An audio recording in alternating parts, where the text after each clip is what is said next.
My kitchen was never just four walls with a stove and a sink. It was the soul of my home, the place where I poured my love into every simmering pot, every freshly baked bread, every steaming cup of tea. For years, it was where my children gathered after school, their little voices echoing as I fed them warm meals.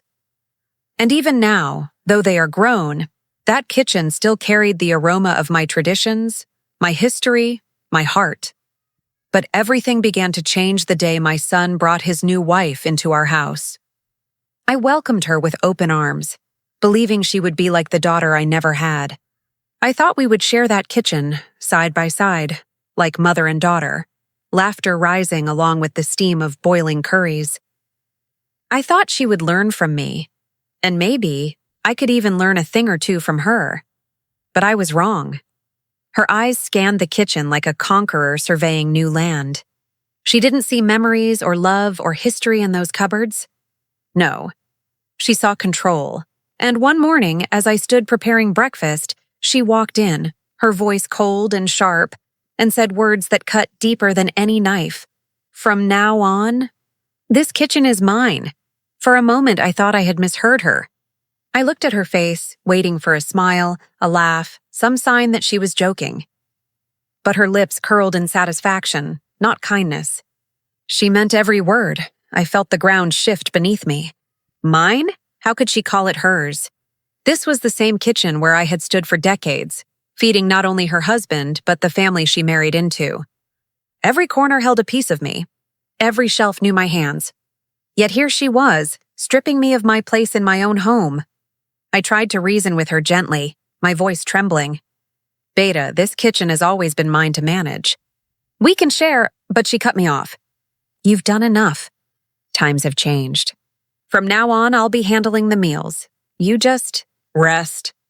Her words stung because they weren't an offer of kindness. They were dismissal. To her, I wasn't needed anymore. I was being pushed aside, erased, as though my decades of sacrifice meant nothing. I stood there in silence, the smell of frying onions filling the room, my hands frozen. My son's footsteps echoed down the hall, and for a moment I thought he would step in, tell her she was wrong, that this was my kitchen, that I had every right to it. But he didn't.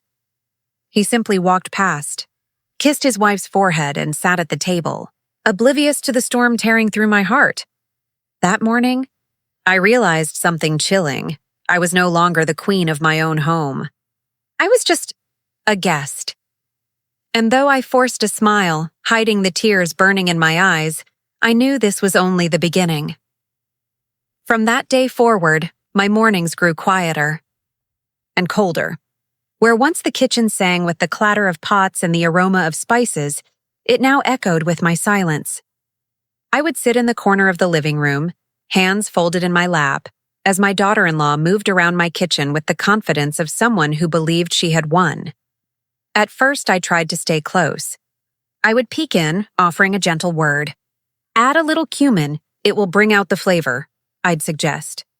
Or, "The rice needs just a few more minutes." But every time, her response was the same, an eye roll, a smirk, or a dismissive laugh.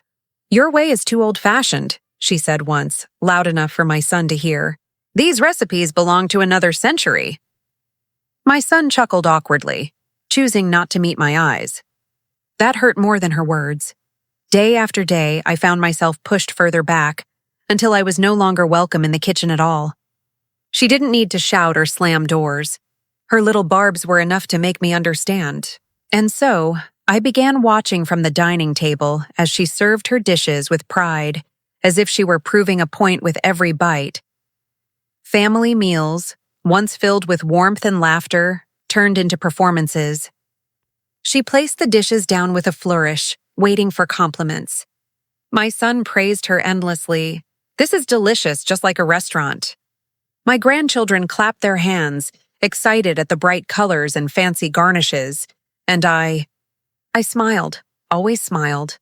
Even when the food was undercooked, even when it lacked the soul of home cooking, I smiled.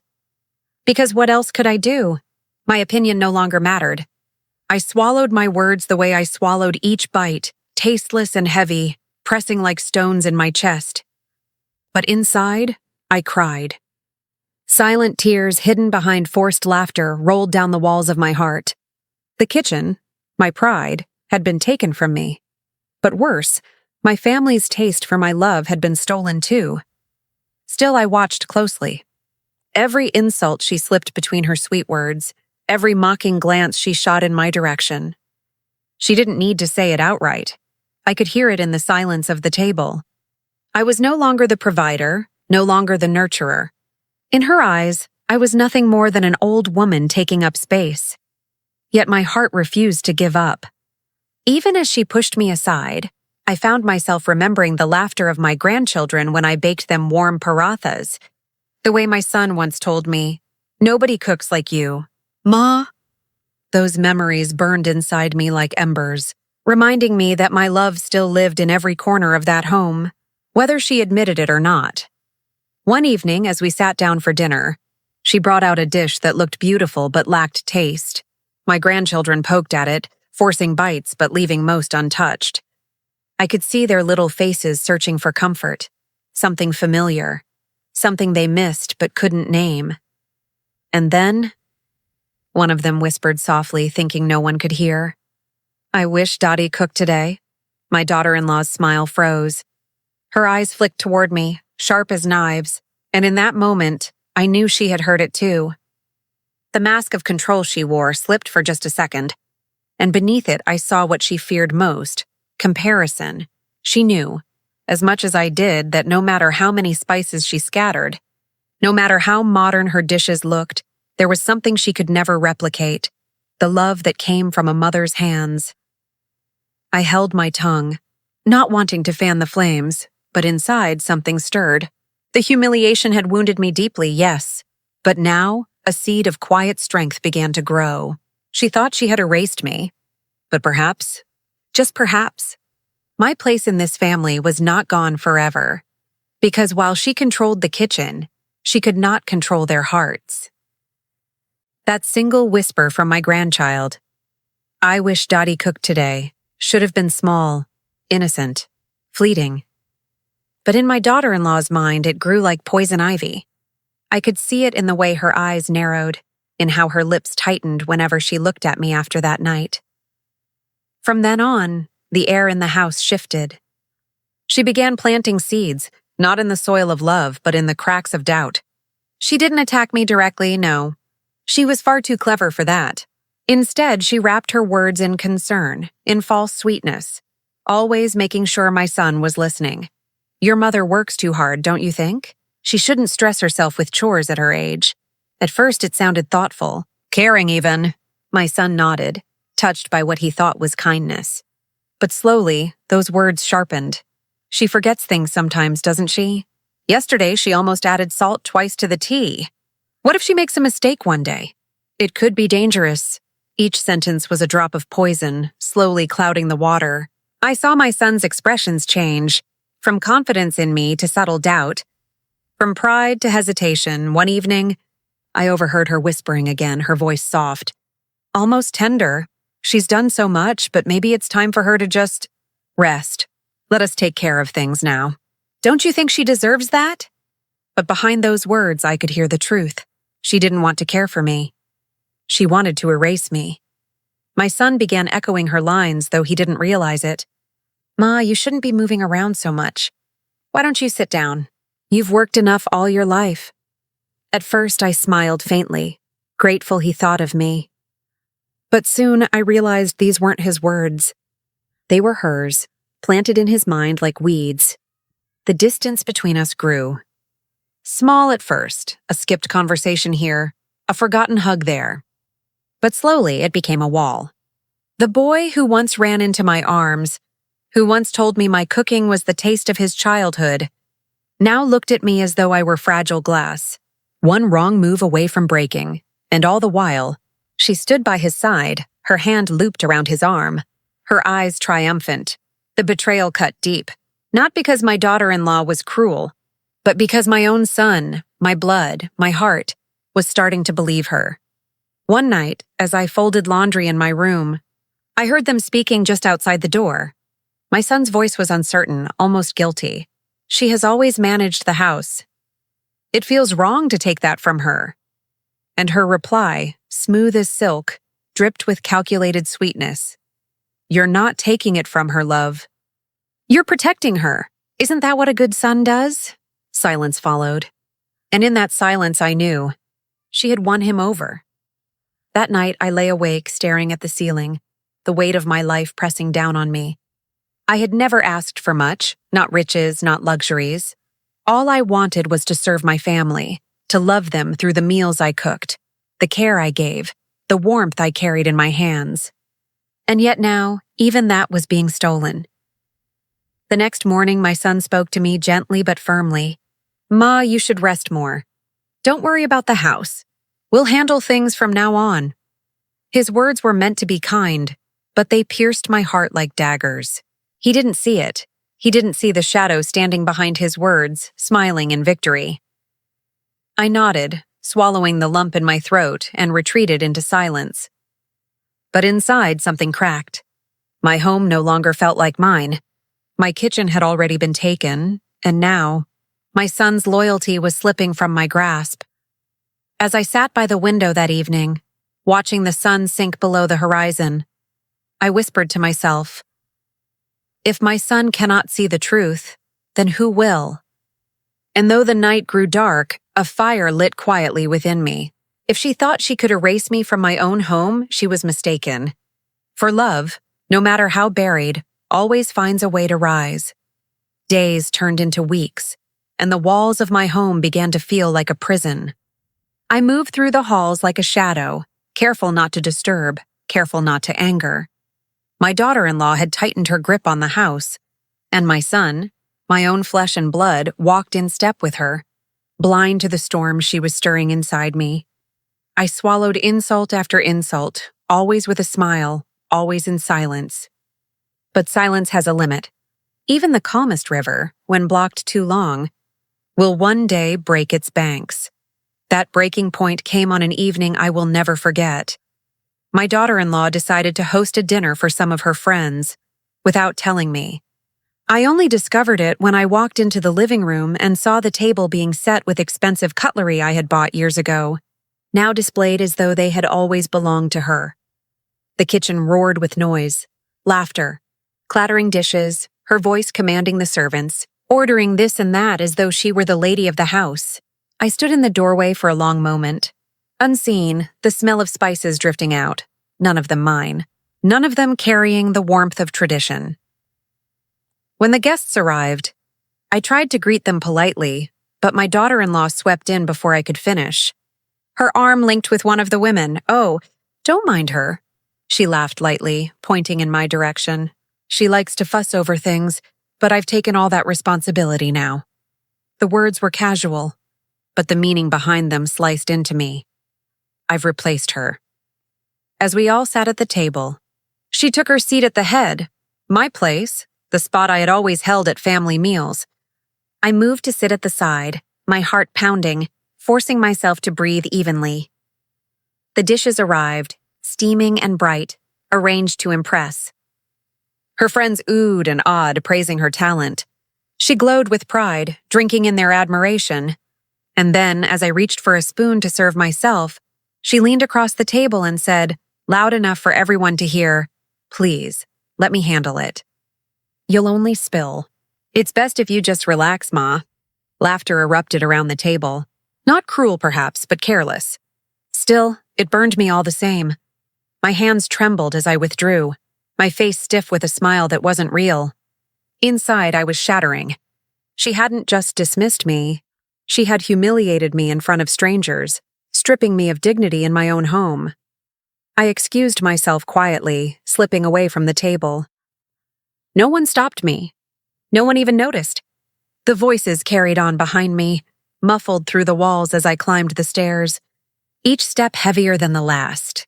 In my room, I sat on the edge of my bed, my chest rising and falling, anger and sorrow twisting together until they became something else entirely, a vow. I thought of all the years I had poured into this family, all the sacrifices I had made, all the nights I had gone hungry so my children could eat, All the mornings I had risen before dawn to prepare for the day.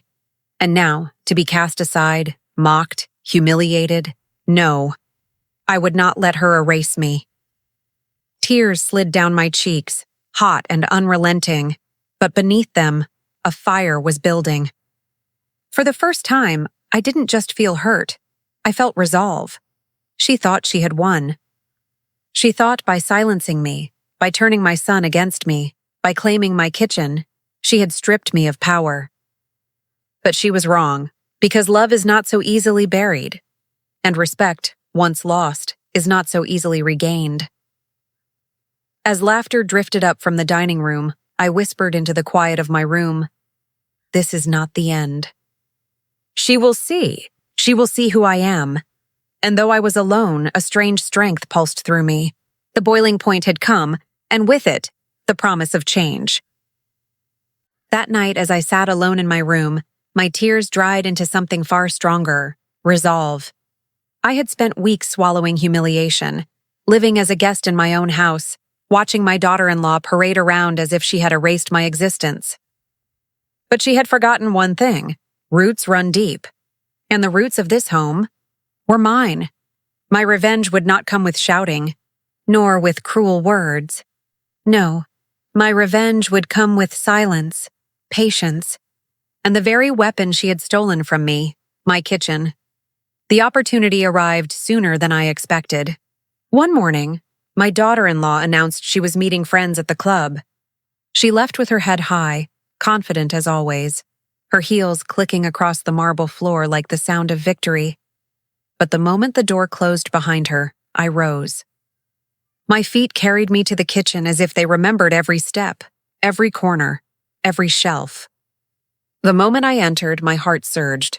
It was as though the walls themselves welcomed me back. The scent of raw spices, the gleam of my old utensils, it all whispered, "You are home." I rolled up my sleeves, my hands trembling not with fear, but with excitement. From the cupboards, I pulled out flour, lentils, vegetables fresh from the morning market. Not fancy ingredients, not foreign spices, no. I chose the humble things, the things that had built this family for years. As I kneaded the dough, my fingers moved with memory, pressing not just flour and water together, but decades of love. The sound of bubbling curry filled the air, the fragrance of ginger, garlic, and cardamom weaving through the house like an embrace. For the first time in weeks, my heart felt alive. When the children returned from school, their eyes widened. "Daddy, are you cooking?" I smiled, urging them to sit. I placed before them parathas hot from the pan, soft dal simmered to perfection, and kheer sweetened just enough to melt on their tongues. They dug in eagerly, their little hands moving faster than their mouths could chew. This tastes like home," one of them cried, his cheeks stuffed with food. Another giggled, "It's better than Mama's." Their laughter filled the kitchen, echoing off the walls like music. My son wandered in next, drawn by the aroma. His eyes softened with something I hadn't seen in a long time, nostalgia. He sat down, tasted the curry, and for a moment his mask slipped. "Ma, this tastes exactly like my childhood," he murmured, almost to himself. I said nothing, only served him another spoonful, watching as he devoured it with the hunger of a boy long denied his comfort. For that brief hour, the kitchen was mine again. My family laughed, ate, and looked at me not as a burden, but as the heart of the home. And in my daughter-in-law's absence, I had reclaimed what she tried to erase. But fate is never quiet for long. The sound of the front door opening snapped me back to reality. My daughter-in-law stepped inside, her smile fading instantly as the scent of my cooking hit her nose. Her eyes darted to the table, to the half-empty dishes, to the laughter of her children, to the satisfaction on her husband's face. Her jaw clenched. She didn't need to speak. Her fury screamed through the silence. "Oh, you're back," I said calmly, wiping my hands on my apron. "The children were hungry. I thought I'd make them something simple." Her lips twitched as if forcing a smile, but her eyes burned. She sat at the table, picked up a spoon, and tasted the food. For the briefest second, Her mask cracked because she couldn't deny it. The food was perfect. The kind of perfect she could never achieve, no matter how many cookbooks she read, no matter how modern her methods.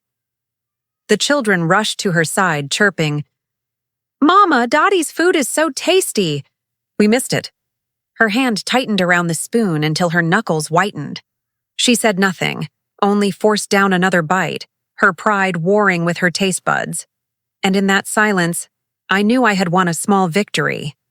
Not through cruelty, not through schemes, but through love, tradition, and the flavors that bound my family to me. But deep inside, I also knew this. She would not forgive me. Not for stealing back their hearts, not for reminding her that she could never truly replace me. And so, though I smiled as I cleared the plates, my mind whispered a warning. The battle had only just begun. From that day on, the air in the house grew heavy with tension. My daughter-in-law's eyes followed me like a hawk, every step, every glance, every smile I exchanged with the children. Where once she ignored me, now she watched me as though I were a threat. And perhaps in her mind, I was, because no matter how hard she tried, she could not erase the truth. My food spoke for me. Every spoonful carried memories her dishes never could. Every bite reminded my son and grandchildren of warmth, of childhood, of home. And she knew it. Her jealousy simmered beneath the surface, bubbling hotter with each compliment I received. Until finally, it boiled over into something far more dangerous: desperation.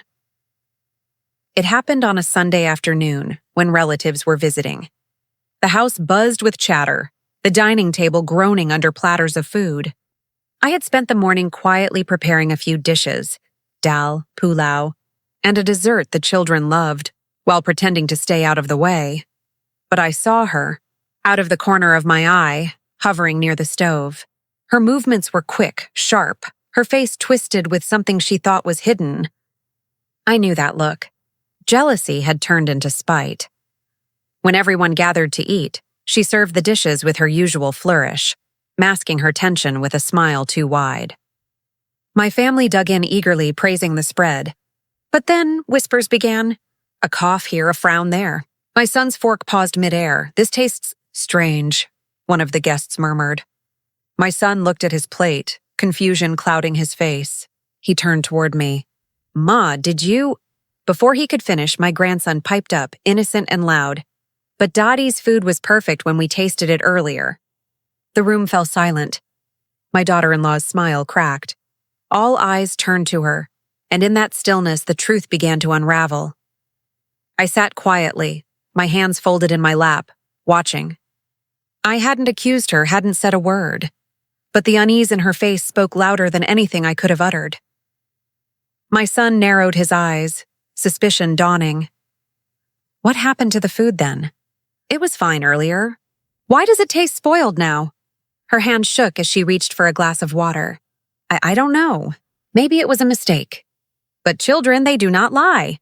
My granddaughter, her voice clear as a bell, announced, "Mama changed Dottie's pot when she wasn't looking. I saw her pour something inside." The words hit the table like thunder. Gasps filled the room. My son's face turned pale, then red, his jaw tightening as his gaze snapped to his wife. "Is this true?" he demanded, his voice trembling with anger. She stammered, her lips opening and closing, but no words came. Her silence was louder than confession, and in that moment, everyone saw it. They saw the malice she had tried to hide, the lengths she was willing to go to erase me. The children clung to my arms, their little hands gripping me tightly, as if seeking protection. My son pushed his chair back, his fists clenched, the betrayal slicing through him.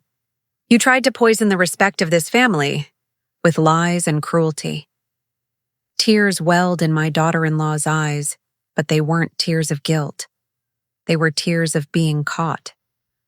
Her mask had shattered, and beneath it was nothing but envy and spite. I remained silent, not out of fear, but out of strength. For the truth had finally spoken for me. I didn't need to raise my voice, didn't need to defend myself. My food, my love, my grandchildren's innocent honesty, these had revealed everything. As my son buried his face in his hands, torn between anger and sorrow, I knew the moment had come. The seed she planted between us had cracked, but not in her favor. It was her lies, not my love, that had been exposed. And though the house fell into uneasy silence, one thing was certain. Nothing would ever be the same again. The storm I had long feared finally broke.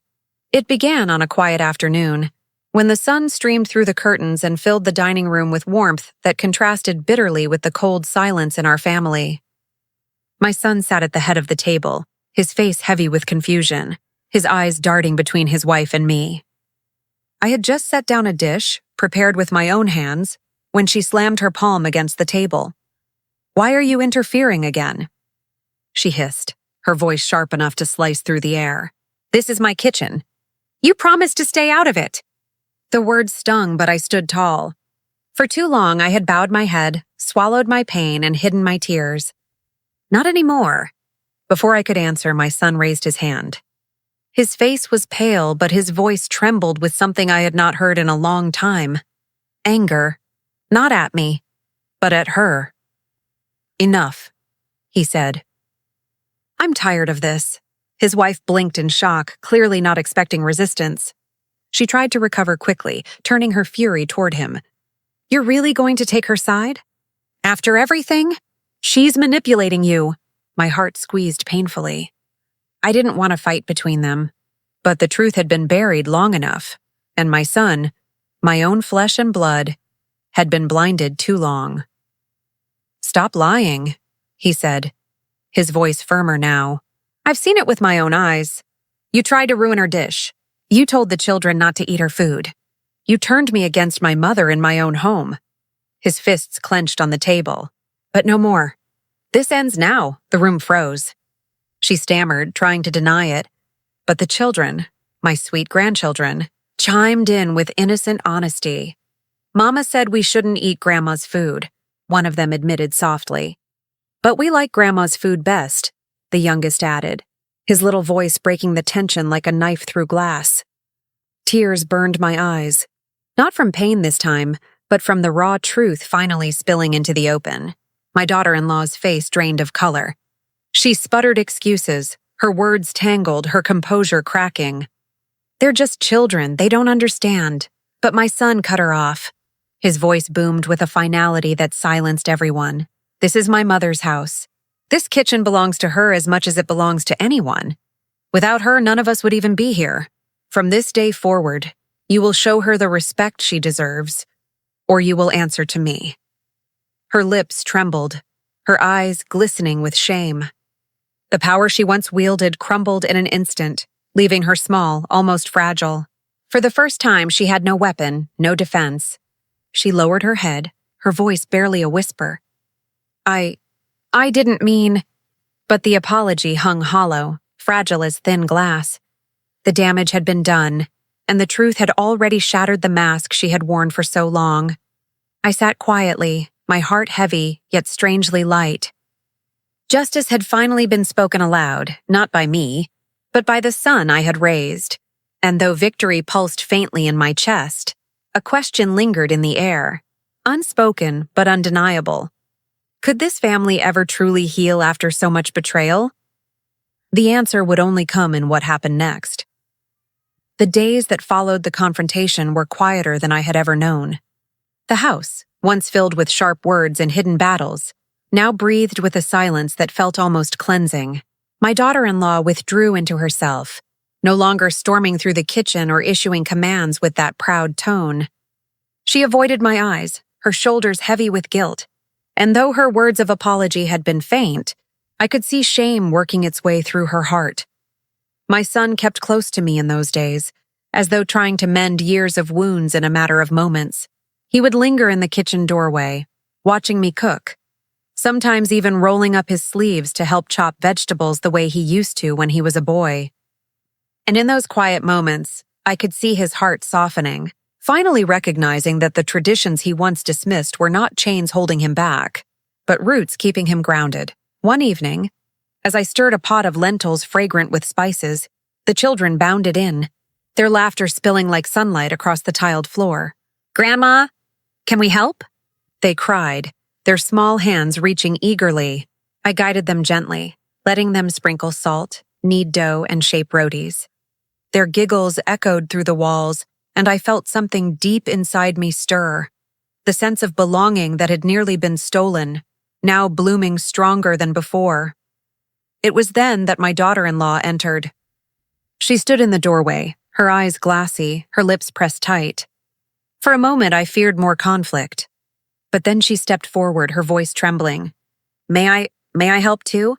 The room fell silent. Even the children paused, staring between us. My heart hesitated. A part of me still bore the bruises of her cruelty, but another part, a mother's heart, softened by time, saw the plea in her eyes. I handed her the ladle. She took it with shaking hands, stirring slowly, almost reverently.